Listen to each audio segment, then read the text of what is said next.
donde encontramos consuelo, donde encontramos paz, donde encontramos dirección de parte del Señor. Mi alma adora a Jehová. Sean todos bienvenidos los que nos ven a través de Facebook Live. Vamos a orar, hermanos, para presentar cápsula de bendición. Padre, en esta hora, Señor, te damos gracias, Padre. Gracias, Señor, porque tú nos permitiste llegar a tu casa, Padre. Gracias por tu presencia, Padre de la gloria, porque eres tú el que nos guía, el que nos guarda, el que das paz, el que das consuelo, Señor. Padre, pasa bálsamo sobre las vidas que lo necesitan en esta hora. Trae dirección por medio de tu palabra, Señor. Que tu palabra, Señor, nos vivifique. Que tu palabra, Señor, aliente nuestra alma y nuestro espíritu. Señor, sabemos que tu palabra no retorna atrás vacía. Te pido, Padre de la gloria, que añadas bendición sobre este estudio de tu palabra. Desde ya te damos gracias y te damos a ti toda la gloria, porque solo a ti te pertenece. Dirígenos, Espíritu Santo. Te lo pedimos creyendo en el nombre poderoso de Jesús. Amén y amén. Y ustedes saben que el martes, Dios te bendiga, el martes pasado estábamos hablando, vamos a ver si alguien lo recuerda. José. Estábamos hablando de formación, ¿se acuerdan? Estábamos hablando de formación. Y estuvimos hablando, ¿verdad? Que para poder ser parte de esa formación teníamos que sujetarnos a los líderes y a los pastores. ¿Recuerdan? Pero hoy, parte de la formación también son las enseñanzas de Jesús. Muy importante, las enseñanzas de Jesús. Son parte de la serie que estamos hablando, que es formación. Y el Señor ha venido hablando muchas veces, aleluya, de el sermón del monte. ¿Verdad que sí? El sermón del monte. Y es que en el sermón del monte hay unas enseñanzas que Jesús estableció, no solamente para los discípulos y para aquellas personas que escuchaban, sino para su iglesia. Y de eso hoy queremos hablar. Mi alma adora a Jehová. Y esa palabra se encuentra en Mateo capítulo 5. Mateo capítulo 5.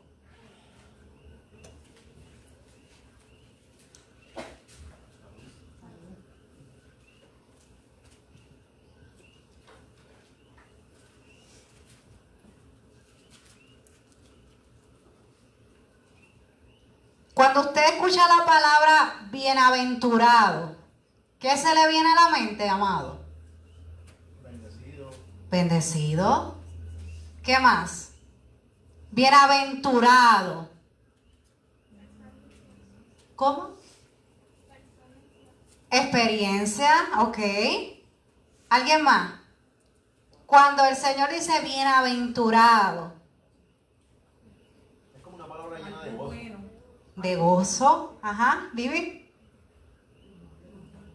¿Qué hablamos como la mujer? Algo bueno. Algo bueno. Muy bien. Pues vamos a darle lectura y vamos a poder darle profundidad a esa palabra. Y la palabra se lee en el nombre del Padre, del Hijo y de su Espíritu Santo. Amén. Hermanos, la voy a leer despacio, porque quiero que usted la internalice. ¿Está bien? La voy a leer en Reina Valera. Viendo la multitud, subió al monte, y sentándose vinieron a él sus discípulos. Y abriendo su boca les enseñaba, diciendo: bienaventurados los pobres en espíritu, porque de ellos es el reino de los cielos. Bienaventurados los que lloran, porque ellos recibirán consolación. Bienaventurados los mansos, porque ellos recibirán la tierra por heredad. Bienaventurados los que tienen hambre y sed de justicia, porque ellos serán saciados. Bienaventurados los misericordiosos, porque ellos alcanzarán misericordia. Bienaventurados los de limpio corazón, porque ellos verán a Dios. Bienaventurados los pacificadores, porque ellos serán llamados hijos de Dios. Bienaventurados los que padecen persecución por causa de la justicia, porque de ellos es el reino de los cielos. Bienaventurados sois cuando por mi causa os vituperen y os persigan y digan toda clase de mal contra vosotros mintiendo. Gozaos y alegraos, porque vuestro galardón es grande en los cielos, porque así persiguieron a los profetas que fueron antes de vosotros. Amén. Palabra del Señor. Se pueden sentar.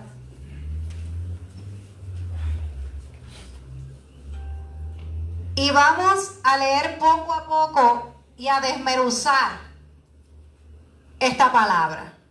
Fíjate, dice que viendo a la multitud, él se paró allí en una ladera. Posiblemente estaba en la meseta de Corazín, en el norte de Israel, cerca del mar de Galilea. Jesús comenzó su sermón del monte con una agrupación de virtudes que conocemos como las bienaventuranzas, en las que enfatizó repetidamente la palabra griega Macarios, que significa bendecido, que recibe el favor de Dios. Eso es lo que significa bienaventurado. Afortunado, bueno, una posición de favor, feliz, sentimientos asociados con recibir el favor de Dios. Eso significa bienaventurado. Así que, cuando el Señor dijo, bienaventurados los pobres en espíritu, porque de ellos es el reino de los cielos. Iglesia, ¿qué usted cree que significa eso? Porque no estamos hablando de pobreza de dinero. Estamos hablando de otro tipo de pobreza. Humillación. ¿Qué más? ¿Pobreza qué? Espiritual. Pobreza espiritual. Reconocer la necesidad que tú tienes de Cristo. Decir, yo no tengo nada, yo soy pecador. Eso es pobreza de espíritu. Así que él dice, bienaventurado el que reconoce que es pobre de espíritu, que reconoce que es un pecador, que reconoce que necesita a Cristo. Le llama bienaventurado. Mi alma adora a Jehová. Y dice, describe las bienaventuranzas como bendiciones que Jesús pronunció sobre las personas más improbables. Los pobres, los hambrientos, los mansos, a medida que el reino de Dios llegaba a su ministerio. Los pobres en espíritu, escucha bien, son aquellos que se sumergen a sí mismos en la gracia de Dios. Son quienes reconocen de una forma personal su estado de bancarrota espiritual ante Dios. Son los que reconocen que necesitan a Cristo, porque tienen un vacío existencial, porque tienen una necesidad de que Dios les sane su corazón, su alma, sus pensamientos. Lo saben reconocer, tienen la humildad para decir que necesitan a Cristo. ¿Se acuerdan del recaudador de impuestos en el templo? Golpeando su pecho y diciendo, Dios, ten piedad de mí que soy pecador. ¿Recuerdan esa palabra? Vamos, búsquela. Lucas 18, 9 al 14. Lucas 18, 9 al 14. Ese es el ejemplo de un hombre pobre de espíritu, que reconocía que necesitaba a Cristo, que reconocía que era pecador. ¿Lo tienen por ahí? 18, 9 al 14. Jackie, ¿lo puedes leer duro? 18, 9 al 14. A unos que confiaban en sí mismos como justos y menospreciaban a los otros, dijo también esta parábola. 2 hombres subieron al templo a orar. Uno era fariseo y el otro era publicano. El fariseo, puesto en pie, oraba consigo mismo de esta manera: Dios, te doy gracias porque no soy como los otros hombres, ladrones, injustos, adúlteros, ni aún como este publicano. Ayuno 2 veces a la semana, doy diezmos de todo lo que gano. Mas el publicano, estando lejos, no quería ni aún alzar los ojos al cielo, sino que se golpeaba el pecho diciendo: Dios, sé propicio a mí, pecador. Os digo que éste descendió a su casa justificado antes que el otro, porque cualquiera que se enaltece será humillado, y el que se humilla será enaltecido. Amén. Ahora entendieron lo que Jesús hablaba de bienaventurados los pobres de espíritu. Es que saben reconocer la necesidad de Dios. Que tengamos un corazón que siempre reconozca que necesitamos a Cristo. Amén. Es una confesión lo que hizo, honesta, de que somos pecadores y plenamente carentes de virtudes morales necesarias para agradar a Dios. Es lo opuesto de la arrogancia, porque el otro era arrogante, se creía mejor que nadie, el fariseo. Mas sin embargo el otro sabía que había una necesidad de Cristo y se humilló. En una forma más profunda reconoce nuestra necesidad desesperada de Dios. Jesús está declarando que es una bendición, escucha bien, reconocer nuestra necesidad de ser llenos de la gracia de Dios. Por lo tanto, al inicio del Sermón del Monte, aprendemos que no tenemos los recursos espirituales en nosotros mismos para poner en práctica las enseñanzas de Jesús. No podemos cumplir el llamado de Dios en nuestras propias fuerzas.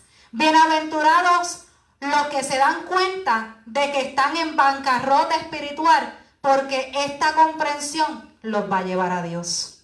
Amén. Amén. Luego dice: bienaventurados los que lloran, porque ellos recibirán consolación. ¿Qué ustedes piensan?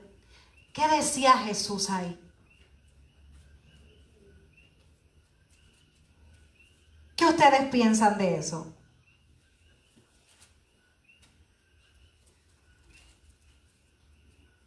Para entenderlo mejor debemos mirar el contexto y seguir la línea de lo que el Señor ha venido hablando. En el verso anterior nos dice: bienaventurados los pobres en espíritu, porque de ellos es el reino de los cielos.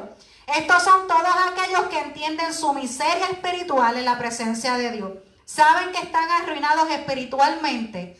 Reconocen su total pobreza ante la santidad divina. Entonces, si se trata de una pobreza espiritual, se sigue el llorar, el arrepentimiento, amado. De eso es lo que él estaba hablando. Del verso 4 también es un llorar espiritual y moral. Por lo tanto, los que lloran son los mismos que han reconocido su ruina y bancarrota espiritual. Y por eso lamentan su condición, se entristecen por su maldad y lloran por su pecado. Por eso en los días de Joel, cuando Israel se había acomodado a la inmundicia, deleitándose en la maldad y gozándose de su pecado, el mismo profeta dijo al pueblo, dice Jehová: convertíos a mí con todo vuestro corazón, con ayuno y lloro y lamento. Rasgad vuestro corazón y no nuestros vestidos. Eso se encuentra en Joel 2:12 al 13. Los hombres lloramos cuando nos fallan, cuando la familia sufre, cuando hay pérdida, cuando todo sale mal, llegan los problemas. ¿Cuánto lloramos por nuestro propio pecado? ¿Cuánto lamentamos por nuestra maldad? Yo creo que tenemos que hacernos esa pregunta, ¿verdad? Eso es para internalizar. El Salmo 51 es un ejemplo elocuente de la bienaventuranza. El rey David había adulterado, ¿recuerdan?, con Betsabé, y para encubrir su pecado mandó a matar a su esposo. Tiempo después, el hijo de Betsabé, que había concebido de David, falleció como un castigo divino. En esa circunstancia, el rey escribe este salmo en el que reconoce su pecado, su maldad y rebelión, pero sobre todo reconoce con lamento que le ha fallado a Dios. Al leerlo es evidente que más que un llanto por el castigo, las palabras de David revelan una profunda tristeza por su pecado. Y yo creo que a eso nos está invitando el Señor. Luego, ¿qué dice? Bienaventurados los mansos, porque ellos recibirán la tierra por heredad. Y usted dice, manso, pues que estés tranquilo, ¿verdad? Es lo que uno piensa. Regularmente eso es lo que uno piensa, ¿no? Por eso es que cuando ustedes lean la palabra, busquen profundidad. ¿Qué significa? ¿Cuál es el contexto de eso? Para que podamos entender qué Jesús quería hablar. Las personas, por naturaleza, ustedes saben que no somos mansas. Que nos dicen cualquier cosa y nosotros, mira, rapidito disparamos. Sí. Sí, viene. Hay una fuerza interior, ¿verdad que sí? Que las lleva a pretender que los demás las valoren y respeten. Se llama orgullo. Y el orgullo no es parte de los ser mansos. Porque cuando a nosotros nos dicen algo, se supone que nosotros no actuemos de esa manera. Pero el orgullo nos hace, y el pecado nos hace devolverlo, ¿verdad que sí? Y el Señor nos está diciendo y nos está llamando a ser mansos, amados. Dice, bienaventurados los mansos, porque ellos recibirán la tierra por heredad.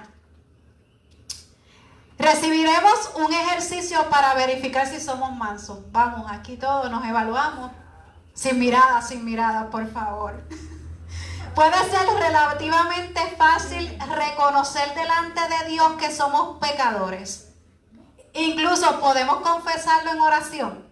Amén. Señor, soy un miserable pecador. Usted lo reconoce ante Dios. Amén. Eso es fácil, ¿verdad que sí? Claro. Pero ¿cómo usted reaccionaría si, por ejemplo, yo le digo a algún hermano de la iglesia, te mira a los ojos y te dijera, Viviane, yo pienso que tú eres una miserable pecadora? Eso se escucha, amado, bien fuerte, ¿verdad que sí? Quizás diga, pero tú también lo eres. ¿Verdad, Vivi? Puede que lo acepte. Yo creo que primero que yo no diría, eso es un ejemplo, ¿sabe? Uno nunca puede acusar a alguien porque uno es pecador, ¿sabe? Y uno tiene que arrepentirse todos los días.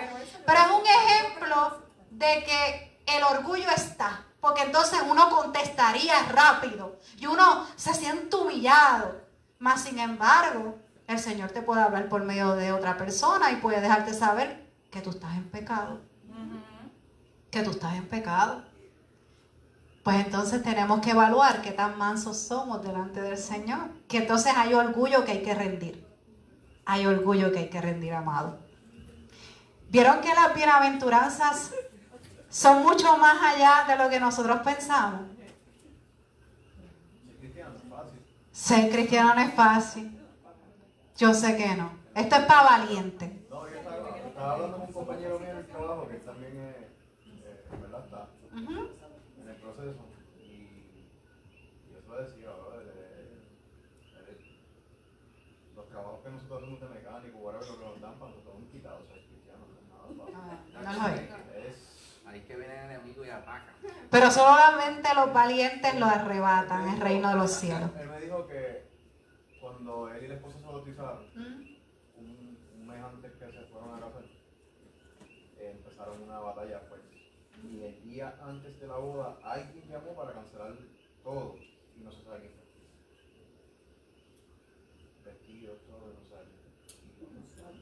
Pero ya llevan 14 años. Pues pudieron vencer, están construyendo su matrimonio, gloria a Dios por eso. Luego dice, bienaventurados los que tienen hambre y sed de justicia, porque ellos serán saciados. ¿Qué ustedes creen que significa eso? Hambre y sed de justicia. El desear la salvación. ¿Cómo? El desear la salvación. El desear la salvación.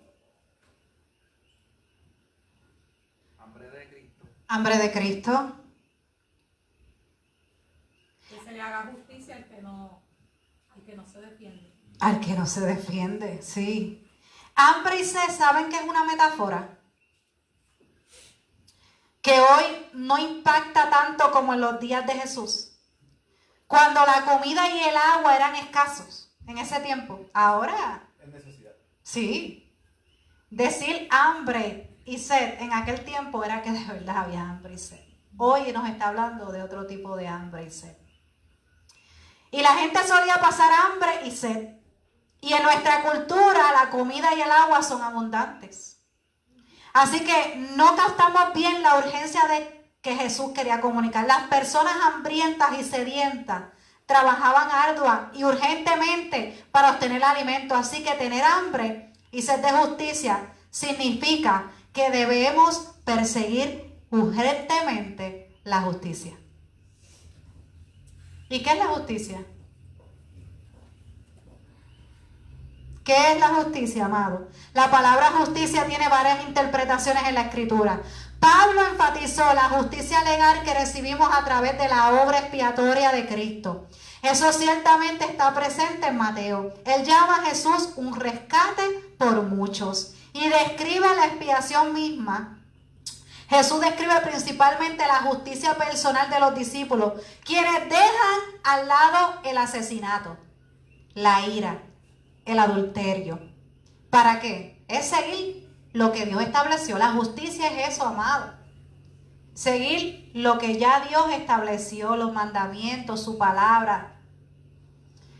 Así que los discípulos sedientos también buscan la misericordia, la pureza y la paz de las próximas bienaventuranzas. No solamente quiero estas, quiero todas las demás.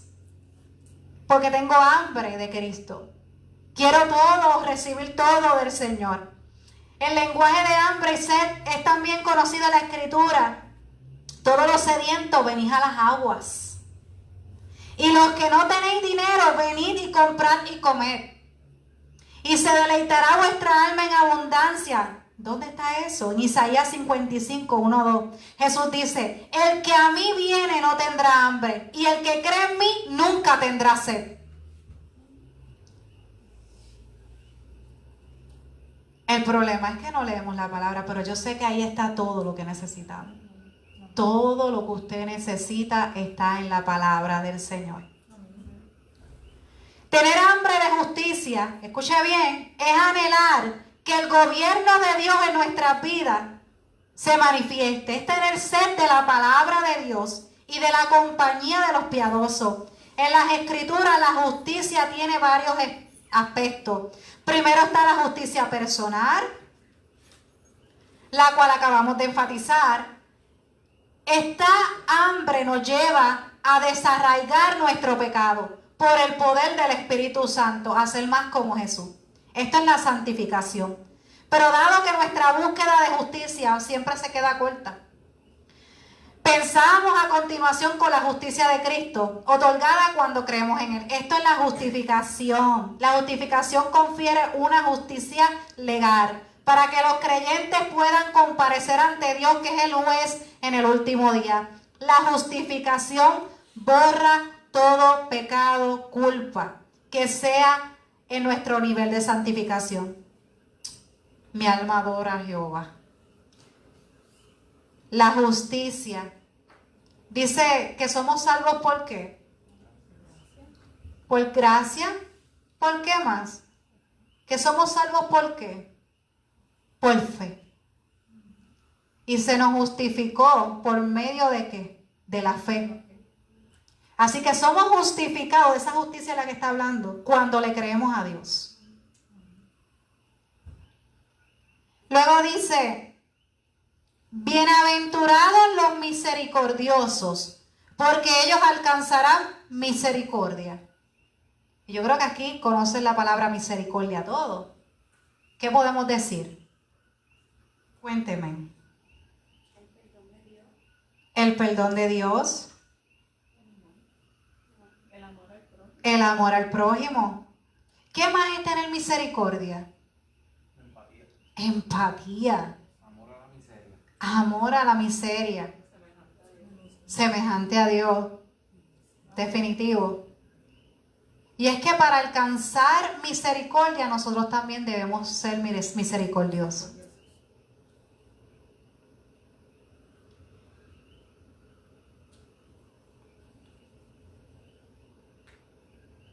La sexta bienaventuranza hace eco al Salmo 24, 3, 5. ¿Quién subirá al monte del Señor? ¿Y quién podrá estar en su lugar santo? El de manos limpias y corazón puro. El que no ha alzado su alma a la falsedad ni ha jurado con engaño. Ese recibirá bendición del Señor y justicia del Dios de su salvación. Las manos limpias y el corazón puro denotan integridad, devoción, lealtad. La integridad va mucho más allá de evitar el engaño y el mal comportamiento. La raíz de la integridad es ser uno solo, lo que significa nuestras acciones no son elecciones que tomamos o nos quitamos cuando parezca conveniente, sino que surgen del todo nuestro ser. Note que Jesús pronuncia la bendición de ser puro de corazón, no mediante después de la bendición del hambre de justicia, sino después de la de mostrar misericordia. La pureza de corazón no surge de la perfección de nuestra voluntad, sino de la recepción de la gracia de Dios. Dios ve al pacificador como alguien que vive de tal manera que trae paz a los demás. Mi alma adora a Jehová.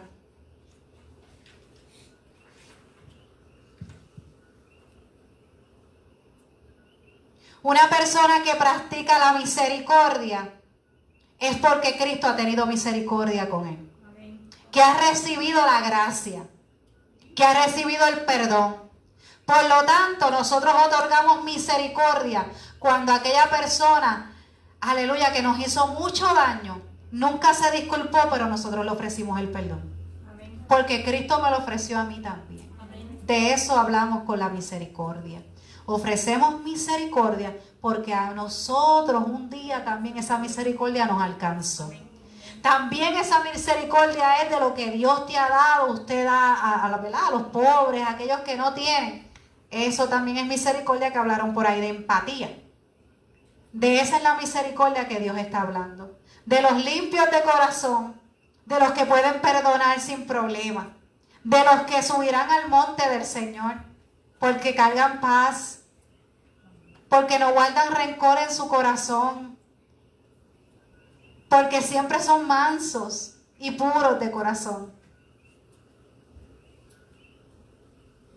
Luego dice que bienaventurados los de limpio corazón, porque ellos verán a Dios. Y acabamos de leerlo, ¿verdad? Solamente quién va a subir al monte del Señor. Eso está en el Salmo 24, del 3 al 5. Luego dice, bienaventurados los pacificadores, porque ellos serán llamados hijos de Dios. Pacificadores. No peleones, no altaneros, no groseros. Ay, coge eso. No. Esos son los que van a alcanzar, ¿qué? Ese título, esa gracia. ¿Qué más? Bienaventurados los que padecen persecución por causa de la justicia, porque de ellos es el reino de los cielos. Y aquí las personas piensan que practicar la justicia es que alguien comente algo de ti. Y cuando se practica la justicia es cuando tú realmente estás haciendo la voluntad del Señor. Pero cuando estás en el fuego, tienes las manos en el fuego allá predicando la palabra y se levanta una calumnia. Y ahí, como los profetas de antes, que los encierren, que los golpeen, de eso es lo que está hablando, que soporten esa prueba. Le dice, bienaventurado soy, porque, ¿verdad? Cuando los vituperen, cuando los persigan, cuando digan toda clase de mal, bienaventurado eres por soportar eso. Aleluya. Difícil, Josué. También se da porque si tú eres un poquito aparte de los grupitos que se forman ahora en los trabajos, en cualquier lugar, y si tú personas que están en el proceso de estar volviendo cristiano, ¿verdad? Están volviendo a los pasos de Dios. Rápido a veces te gustan, te señalan. El pastorcito, whatever, y lo dicen.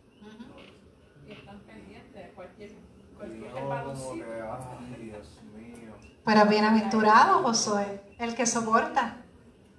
Dice, practicar la justicia consiste en obrar conforme a la palabra de Dios en todos los asuntos de la vida diaria, con el único propósito de mostrar a Dios como el hacedor de todo lo justo y el dueño de nuestras vidas. Ahí entramos, Josué, lo que establece la palabra. No hacemos mal por mal, ni ojo por ojo, como dice la palabra, sino que en amor nosotros demostramos que tenemos a Cristo. Mientras ellos se burlan de nosotros, nosotros les demostramos que somos diferentes. Mientras ellos se alteran y nos dicen palabras ofensivas, yo le digo, Dios te bendiga. Mientras ellos me calumnian, yo los bendigo y oro por ellos. A eso nos llama el Señor, a ser pacificadores. Porque si nos ponemos con ellos, ¿qué ejemplo le estamos dando a esas personas de que tenemos a Cristo? Somos igual que el mundo. Si reaccionamos como reacciona una persona del mundo, no estamos demostrando que Cristo está en nosotros. Si no perdonamos esas ofensas, dice la palabra del Señor que tampoco Dios nos va a perdonar a nosotros nuestros pecados. Es más, te digo más, dice la palabra del Señor que si tú tienes algo contra tu hermano y tú vas a ofrendar, deja la ofrenda y te reconcilias primero y luego ponga la ofrenda. Amén. Y si tu hermano tiene algo en contra de ti, que ni siquiera tú lo sabes, que ni siquiera tú, fuiste tú, y ni siquiera a lo mejor esa persona te dijo perdón por esto, pero entonces te toca a ti ahí y pedir perdón. Esto es para valiente, hermano. Esto es para valiente. Cada una de las cosas que se han mencionado en las bienaventuranzas es un sometimiento a Cristo. Definitivo. Cada una de las cosas que están ahí es porque hay que someterse. A alguna le hace el checkmark que está clic, pero hay otras que está uno colgado. Pero entonces las leemos. Entonces, no es Las leemos, pero no vamos como a lo profundo de no lo que es no se significa. lean, también tiene mucho que ver con la vida personal que tú hayas tenido y cosas que tú puedes estar arrastrando. Porque tú puedes pensar que estás defendiendo a alguien, tratando de traer la paz y se forma el bollete, ¿entiendes? Sí. Se forma el bollete porque estás tratando de hablar claro para que no haya una situación, pero se forma una situación. ¿Entiendes? Y eso tiene mucho que ver también con la vida que la persona ha vivido. Claro, Pero porque... hay que someterse. Pero yo tengo que decirles algo. Cuando yo leí las bienaventuranzas por primera vez, ¡ay, qué lindo! Mira, los mansos, los humildes, sed de justicia. ¡Ay, mira, los que dicen de mí, los que hablan de mí! Pero cuando yo me fui más profundo a ver qué significaba acaso, que solamente el Señor me estaba diciendo, sométete, cumple con esto, haz esto, lo vemos de otra manera.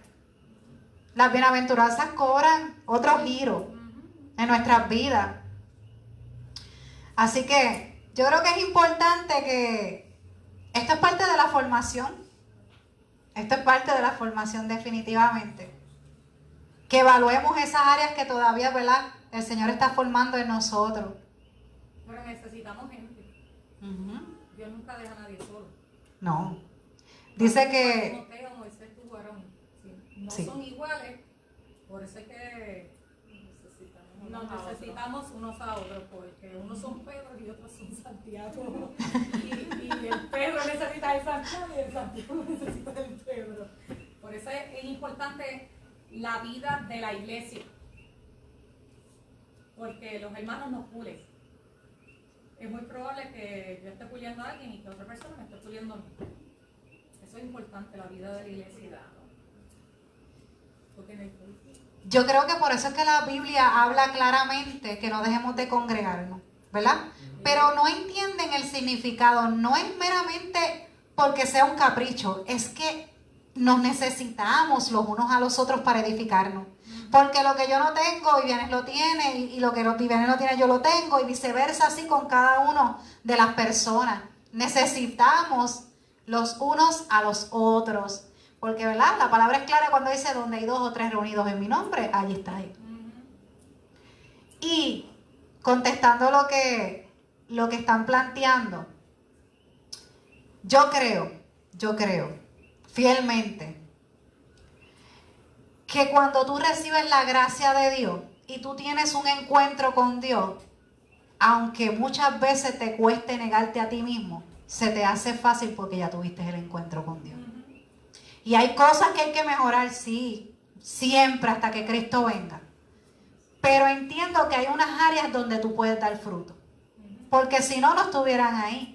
Si fuera imposible, no hablaran del fruto del Espíritu Santo.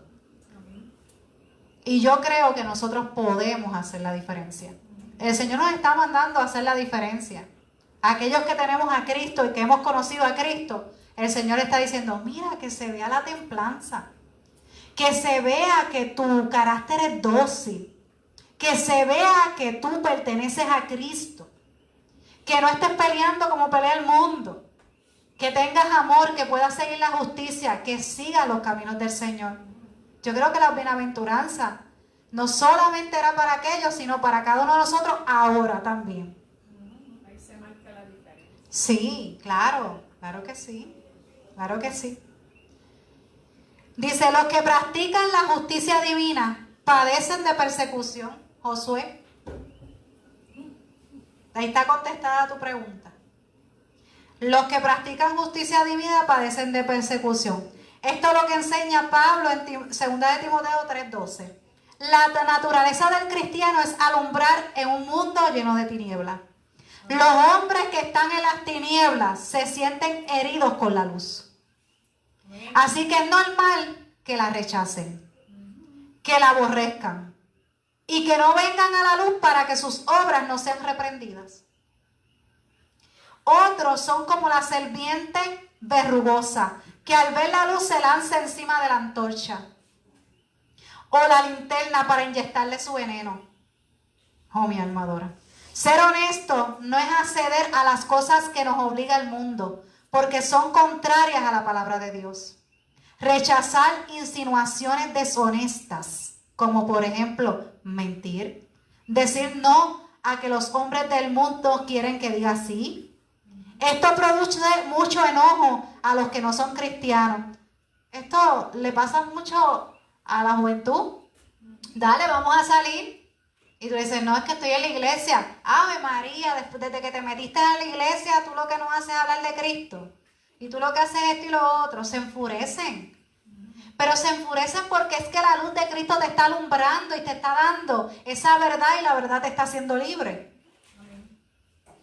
Siempre querrán hacer algo contra nosotros para demostrar su inconformismo. Te quieren dejar en vergüenza, como hablaba Josué.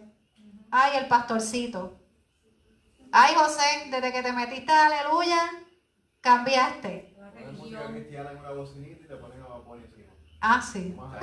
Es la religión lo que yo Sí, sí. Te metiste a la religión. Todos los días te pasa, te está hablando. A mí me mandan con un compañero que muchacho, llego a casa y quiero orar y lo que me escucha es la canción ahí de tacho, me vuelvo loco, mano. Es como lo que te digo. Señora, ayúdame, establece mi pensamiento. La prueba ahí. Miren, pero nosotros no somos los únicos que pasamos por ahí. Dice, un ejemplo de esta situación es lo ocurrido a José, el de la Biblia.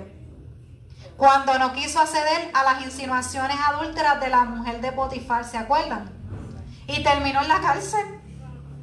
Porque ella se le tiró encima y él la rechazó. Y por no querer, lo metieron preso. Pero estando preso, Dios lo hizo. Dios le dio, ¿verdad?, esa revelación. Porque Dios es un juez justo. No nos debemos extrañar de que estas situaciones acontezcan. Escuche bien, tampoco nos debemos desanimar ni amedrentar delante de nuestros perseguidores. Si haciendo lo bueno, sufrimos y lo soportamos. Esto ciertamente es aprobado delante de Dios y para esto fuimos llamados. Mira, amado, yo le voy a decir una cosa, nosotros no pasamos nada. Usted le hace la Biblia, donde estaban los 3 siervos del Señor que los iban a lanzar al horno de fuego, si no se postraban ante la estatua. Sí. O quizás como el profeta Elías. O quizás como David que estuvo huyendo de Saúl. Nosotros no vivimos nada. Yo creo que si estuviéramos en ese tiempo no duraríamos un jao. Cualquier cosita nos saca. A veces yo digo, Dios mío, El profeta Elías tenía que esperar que los cuervos vinieran a traerle carne. Y nosotros podemos abrir la nevera en cualquier momento. Y hay comida. que va a decirlo con su marido. A ver, de verdad. Allí no había cama cómoda, no había como bañarse, no había jamoncito, cosas de olores. ¿Y dónde dormía David? ¿Las cuevas? En las cuevas. Y yo creo que si a nosotros nos ponen un poquito de presión, van a sacar lo que hay dentro de nosotros. Y yo creo que a la iglesia la van. Yo creo, y les soy honesta, que antes que Cristo venga, a la iglesia nos van a sacudir. Pero va a ser el avivamiento más grande que ha pasado en la historia. Del avivamiento que estamos esperando de Joel. Ese es el que va a acontecer. Pero nos van a ajustar. Y no esperen que va a ser en su comodidad de sus casas. No. Nos van a sacar de nuestras casas, de nuestra comodidad.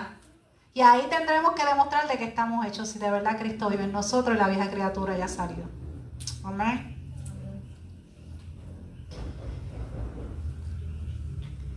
Dice, bienaventurados sois cuando por mi causa os vitupieren o persigan y diga toda clase de mal contra vosotros mintiendo. Gozaos y alegraos, porque vuestro galardón es grande en los cielos, porque así persiguieron a los profetas que fueron antes de vosotros. Por eso yo le decía, no es esta persecución de que un hermano diga esto. Te está comparando con los profetas del otro tiempo. O sea, está hablando de una persecución mayor.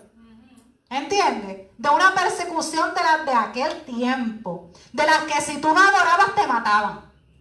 Y yo sé que va a llegar el tiempo que nosotros vamos a tener que decidir a quién le vamos a creer.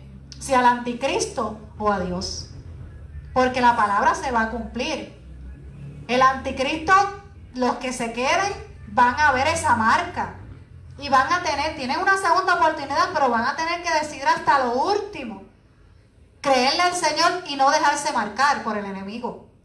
Porque cuando el anticristo se establezca, ya la iglesia, los que han aceptado, han partido. Se va, la iglesia se va, por eso, mira, tenga su boleto ready para irse. El domingo pasado hablaban de las 10 vírgenes, pero habían 5 que eran insensatas. Llénese del Espíritu Santo, llénese de la palabra, para que cuando llegue ese tiempo, usted sea arrebatado también con Cristo Jesús. Amén.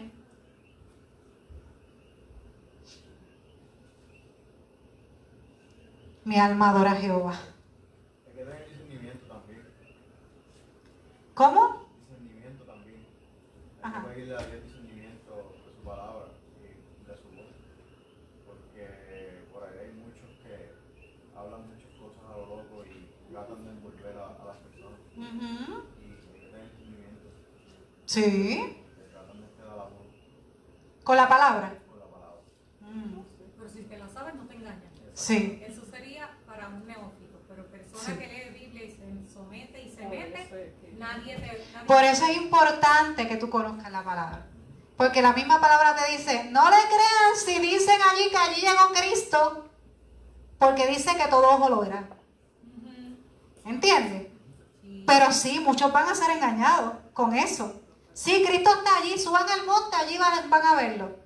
Y ahí van a haber muchos anticristos que van a hacer, ¿verdad?, cosas, y que han venido también muchos a decir que es Cristo, dejándose, ¿verdad?, pasar por todas esas cosas. Pero nosotros, los que conocemos la palabra, por eso es importante conocer la palabra y las profecías para que nadie nos engañe. Sabemos que cuando venga Cristo, todo ojo lo va a ver. No tendremos que correr a ningún lado porque lo vamos a ver. y quitar un poco los ojos de la tecnología. Porque una de las maneras en la que van a, ¿verdad?, una de las maneras en la que se va a manifestar en este tiempo lo que es esa apostasía y esa confusión a las personas que no tienen mucho conocimiento, que si los extraterrestres, que si los hologramas, que si apareció allí, que si allí, en el otro lado. La palabra dice, todo ojo le verá. Y si apareció ese Cristo en Brasil y yo no lo vi en Puerto Rico, eso no es Cristo. Eso no es Cristo. Tú sabes, esas cositas que parecen bobas, si tú no las conoces, te envuelven. Sí. Sí. Así mismo es. Por eso es importante leer la profecía. Yo sé que el Apocalipsis es un poquito complicadito de leer, porque tiene, ¿verdad?, muchas cosas que no son literal. No sé si me entienden. Son simbólicas. Pero podemos en algún momento más adelante hablar de eso. Pero tiene mucho mensaje de salvación también. Demasiado. Claro. Demasiado. Pero ciertamente es un tiempo para que nosotros nos afirmemos. Estamos en el 2025. Cristo vino hace 2000 años. Cristo viene. Nos ha dado la oportunidad para que el pueblo realmente se arrepienta, le conozca, le sirva. Su misericordia se ha extendido sobre nosotros. Y la verdad es que cuando sentimos su presencia somos renovados. Cuando estamos en dolencias, Él viene y nos ayuda. Y tú sientes el Espíritu Santo cómo te consuela, pasa bálsamo en el corazón. Amén. Aún en las situaciones difíciles, ¿verdad, Ruti? Amén. El Señor nos dirige, nos fortalece, nos llena. Y sí podemos llorar, pero no somos sacudidos, porque edificamos sobre la roca que es Cristo. Podemos llorar, somos humanos, pero no nos mueve. Nuestra fe está ahí sólida en Cristo. Amén. Amén. Amén. Así que, hermanos, les voy a pedir que se pongan en pie.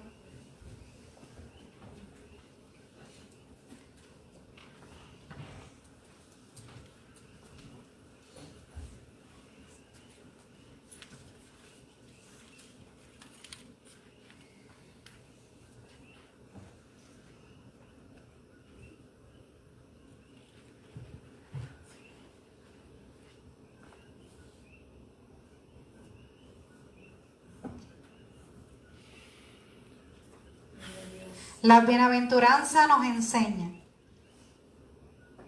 lo que Dios quiere de cada uno de nosotros. Yo les pido que no solamente hoy, sino que cada día de nuestra vida podamos recordar esas bienaventuranzas y podamos ver en qué nos falta, en qué estamos fallando, en qué áreas debemos mejorar. Entreguémoslas al Señor. Amén. Entregámoslas al Señor. Para que sea el Señor dirigiéndonos, enseñándonos a hacer la voluntad de Él. Amén. Porque ciertamente todos queremos ser salvos. Por eso estamos aquí. Amén. Amén. Así que voy a orar por las personas de las redes. Padre, en esta hora te damos gracias por cada vida que se conectó. Te damos gracias, Padre, porque tu palabra es digna. Sabemos que no retorna atrás vacía. Señor, sabemos que tu palabra hace efecto, que trae bendición. Ayúdanos a no solamente ser oidores de esta palabra, sino que podamos ser hacedores de esta palabra. Que en medio de esta formación que tú quieres, Padre de la gloria, endereces lo torcido en cada uno de nosotros. Que podamos caminar en tu voluntad en todo tiempo. Ayúdanos a ser más como tú y menos como nosotros. Quita de nosotros, Señor, todo orgullo. Ayúdanos a ser humildes, a caminar en el amor que tú has puesto en nosotros. A andar en misericordia, en mansedumbre, en templanza. Ayúdanos, Señor, a cargar esos frutos del Espíritu Santo. Te pedimos que cada vida, Señor, pueda ser dirigida por ti. Oramos por los enfermos para que tú pases sanidad sobre ellos, Señor. Y te pido, Padre de la gloria, que pongas en cada vida el querer como el hacer de buscarte y de leer tu palabra, de tener una relación contigo, Padre, que trascienda más allá de venir a la iglesia, sino que allá en los lugares donde estemos, Padre, podamos conectar contigo. Te lo pedimos creyendo, Padre, en el nombre poderoso de Jesús. Amén, amén. Dios les bendiga.